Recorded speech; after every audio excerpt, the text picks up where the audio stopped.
रायगड, महाराष्ट्रासह देश विदेशातील ताज्या बातम्या पाहण्यासाठी मॅक्स इंडिया लाईव्ह चॅनलला सबस्क्राईब करा आणि बेल आयकॉन दाबायला विसरू नका.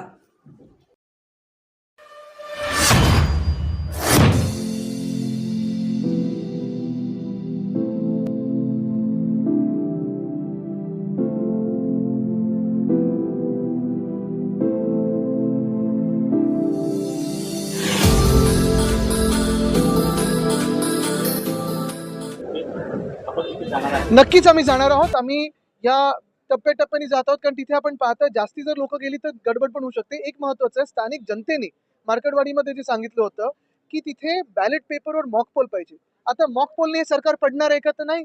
पण सरकारच्या मनात एवढी भीती काय? निवडणूक आयोगाच्या मनात भीती काय एवढी? मॉक पोल दिला, बॅलेट पोल पेपरवर दिलं तर काय बिघडते तिथे? उलट तिकडचे जे जिंकून आलेले आमदार आहेत ते पण सांगतायत की आम्हाला मॉक पोल द्या. असं नाही ना की कोणी हरलेलं सांगतंय, जिंकून आलेले सांगतायत. बघा आता आवाज वाढत चाललाय. महाविकास आघाडीमध्ये हिंदुत्वाच्या मुद्द्यावर काही बघा, समाजवादी पक्ष अखिलेश यादवजी जे चालवतात ते युपी मध्ये एक वेगळेपणे चालवतात. इंडिया आघाडीचं तिथे खूप छान नेतृत्व करत आहेत.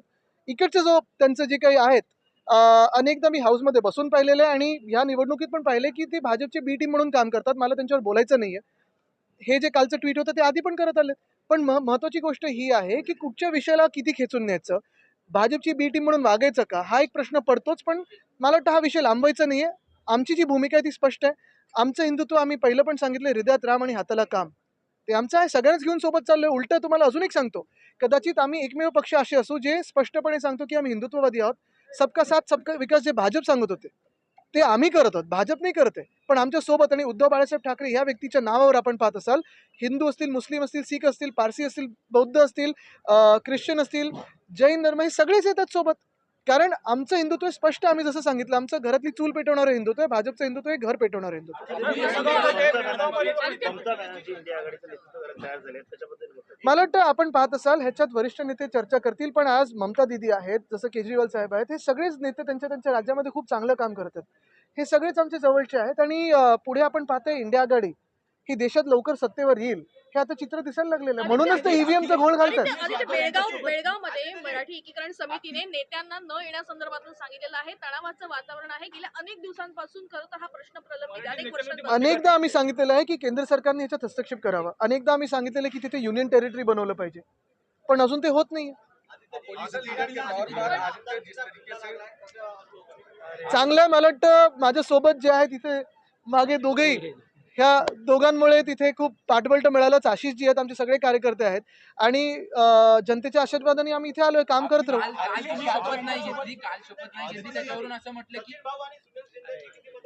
जास्तीत जास्त मला वाटतं सगळी मतं त्यांची आहेत. बघा, अख्खा वरळी इथे उभं आहे. सरकार कह रही है कि नंबर्स कम है, लेकिन बिना अपोजिशन के हाउस चलाना आसान है क्या? पहली दूसरी, विपक्ष ने क्या अपोजिशन लीडर और डिप्टी स्पीकर की डिमांड की है? हमने महाविकास आघाड़ी ने ये कहा है कि अब तक जो प्रथा परंपरा चलती आई है वही चलते आए. लोकतंत्र में प्रथा और परंपरा का बहुत महत्वपूर्ण एक हिस्सा रहता है.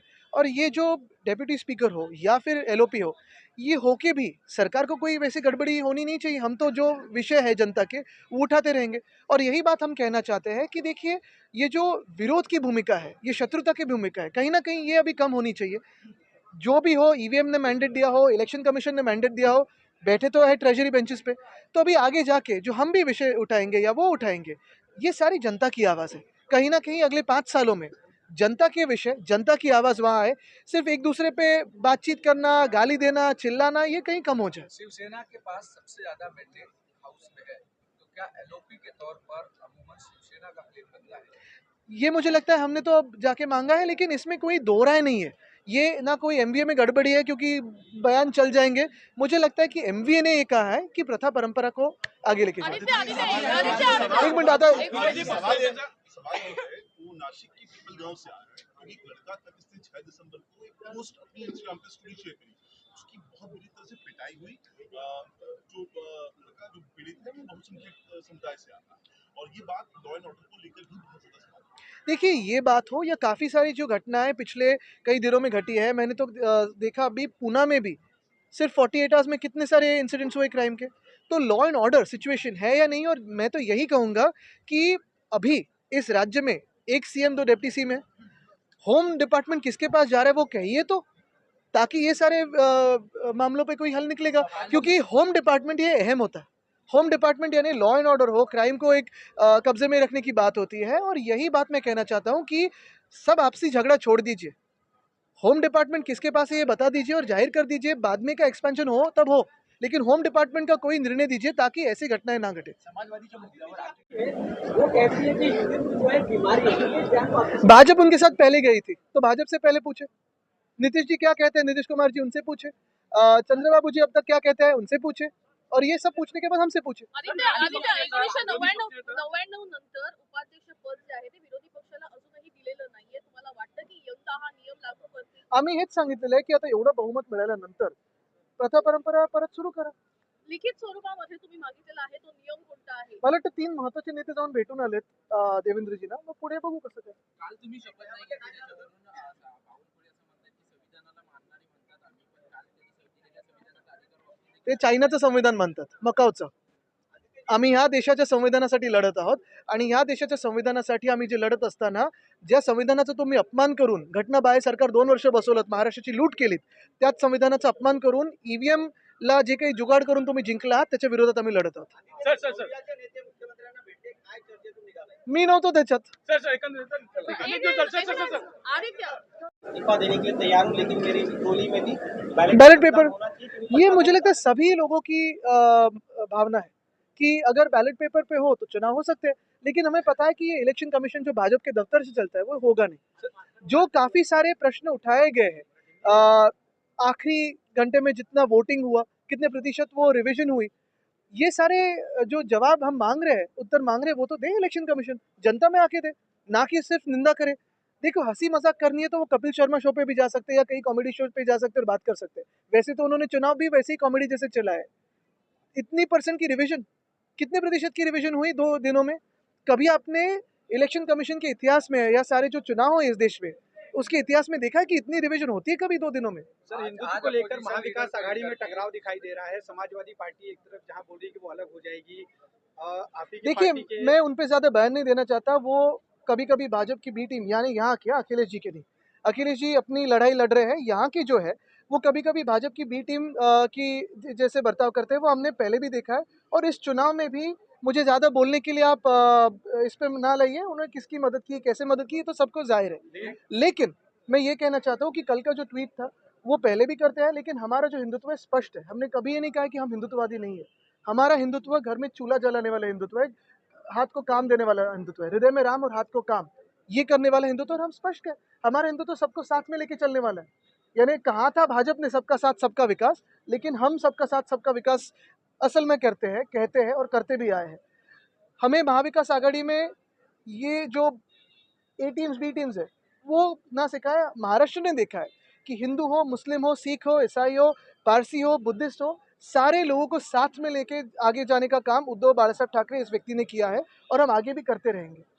और यही हमारा हिंदुत्व स्पष्ट है, हृदय में राम, हाथ को काम. ममता बनर्जी जी ने कहा है कि इंडिया गठबंधन का वो लीड करने के लिए इच्छुक है। आपको भी क्या लगता है, क्योंकि बाकी और पार्टियां समर्थन कर रही है इंडिया गठबंधन? इंडिया गठबंधन ये हमारे देश के संविधान के लिए लड़ रहा है, हमारे लोकतंत्र के लिए लड़ रहा है. दिल्ली में भी अगर आप देखिए, लोकसभा में हो या हर एक राज्य में हो, हमारा जो गठबंधन है हमारे संविधान और हमारे जनता की आवाज़ के लिए लड़ रहा है. ममता दीदी तो हमारी बहुत करीबी है, उत्कृष्ट नेता भी है. वैसे ही केजरीवाल साहब अभी चुनाव में दिल्ली में उतरेंगे, तो ये सारे लोगों में बातचीत हो और आगे कर सकते हैं.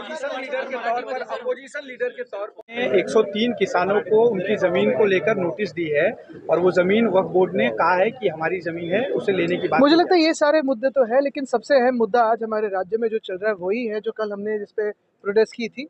राज्य के जो हमारे सारे जो जीत के आए हुए उम्मीदवार हैं, वो भी आज पूछ रहे हैं कि ईवीएम पे जो शक है हर एक के मन में, उसका कोई जवाब है कि नहीं. कल मैंने देखा तो चीफ इलेक्शन कमिश्नर कहीं कह रहे हैं कि कुछ निंदा रास चल रही है कुछ, लेकिन थोड़ी तो शर्म करे इलेक्शन कमिश्नर और ये कहे कि ये चुनाव जो हुए हैं वो कैसे हुए. जो हमारे सवाल है, कोई जवाब देगा क्या इलेक्शन कमीशन की तरफ से, वो है. जो बात अपनी कही है, मुझे लगता है अभी तो सरकार है, सरकार ने, सीएम ने बयान देना चाहिए. आज मंथरवाड़ी में जिस तरीके से तय हुआ कि ग्राम सभाएं अपना प्रस्ताव पारित करेंगे और वो इलेक्शन कमीशन को भेजेंगे कि हमें इस तरीके क्या इससे हल होगा क्या, क्योंकि अपोजिशन लीडर के तमाम सारे नेता लगातार किसी भी लोकतंत्र में जनता की आवाज़ सबसे महत्वपूर्ण होनी चाहिए। आज हमें लगने लगा है कि इसमें चीफ इलेक्शन कमीशन जो बीजेपी के दफ्तर से चलता है, उनकी आवाज़ सबसे महत्वपूर्ण है, ना कि जनता की। जनता की मांग सिर्फ यही है कि वहाँ मॉक पोल किया जाए बैलेट पेपर से। मॉक पे पोल से कुछ बदलने वाला नहीं है, ना सरकार के जो नतीजे या ईवीएम ने दिया हुआ मैंडेट है वो बदलने वाला है, ना सीईसी ने दिया हुआ मैंडेट बदलने वाला है। लेकिन ये तो पता चलेगा कि सत्य क्या है। ये देश सत्यमेव जयते पे चलता है, सत्तामेव जयते पे नहीं। सत्तामेव जयते पे चीफ इलेक्शन कमिश्नर चल रहे हैं। आज आप लोगों ने शपथ ली है सदस्यता की, तो क्या डिसाइड हुआ, क्योंकि कल आप नहीं, कल हमने कहा था कि कल हम शपथ नहीं लेंगे। एक दिन के लिए हमने जो आंदोलन करना था वो तो किया है, लेकिन आमदार बन के, विधायक बन के आगे का जो काम होता है वो हाउस के अंदर और हाउस के बाहर, भीतर और बाहर, ये दोनों हम करेंगे। एक ही बात है इसमें कि हमारा आंदोलन तो जारी रहेगा, क्योंकि ये आंदोलन ये कोई 1-2 दिन का नहीं है। ये एक लंबा चलने वाला आंदोलन है, क्योंकि ये सारी जनता जो है, देश की जनता आज पूछ रही है कि अगर कोई भी जीत रहा हो या हार रहा हो, उसमें सत्य क्या है? और हम तो जीते हुए उम्मीदवार हैं, हम तो विधायक बन चुके हैं। तो भी हम पूछ रहे हैं कि हमें बैलेट पेपर पे वोटिंग क्यों नहीं अधिकार मिल रहा है? वीवीपैट का जो हमारे जो कई उम्मीदवारों ने मांगा था रिकाउंट, वो क्यों नहीं दिया गया? तो ये बातें तो लोगों की नज़र में है। और कल भी आपने देखा होगा, कल जितना महत्व आपने भी दिया है हमें, क्योंकि हमारी जो आंदोलन की एक भूमिका थी वो उचित थी।